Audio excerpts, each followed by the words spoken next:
নমস্কার। আজ একটা অঙ্কনী সংখ্যাটা বলা আছে, যদি ৩৬টি দ্রব্যের বিক্রয় মূল্যে নির্দিষ্ট মূল্যে 10% ছাড় পাওয়া হয় বা ৩৬টি দ্রব্যের বিক্রয় মূল্য 10% ছাড় পাওয়া যায়, তাহলে বিক্রয় মূল্য কত হলে তাতে নির্দিষ্ট মূল্যের 20% ছাড় পায়? মানে 36টি মূল্য একটা দামে কিনে সেটা 10% ছাড় পাওয়া যাচ্ছে, তাহলে সেইটা কত পার্সেন্ট ছাড় পেলে 20% ছাড় পাওয়া যাবে?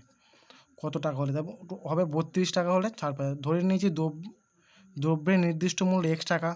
তার প্রশ্নটা বলছে কি এক্স টাকা 90% 36টি মূল্য, তাহলে এক্সের 90% 36, তাহলে এক্স গুণ 90/100 10% বলেছে, তাই 36। এক্স এটা গুণ হয়ে যাবে, ভাগ হয়ে যাবে, 36 ইন্টু 100/90, শূন্য শূন্য কেটে দেবো, 9 4 9 36, তাহলে 40 টাকা। তাহলে এক্স সমান 40 টাকা, 36টি দ্রব্য 40 টাকা হচ্ছে, তাহলে কি কত পার্সেন্ট ছাড়? 20% ছাড়।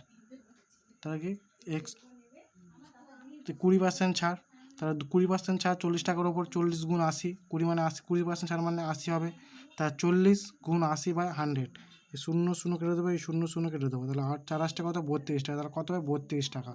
আশা করি সব বুঝতে পেরেছো।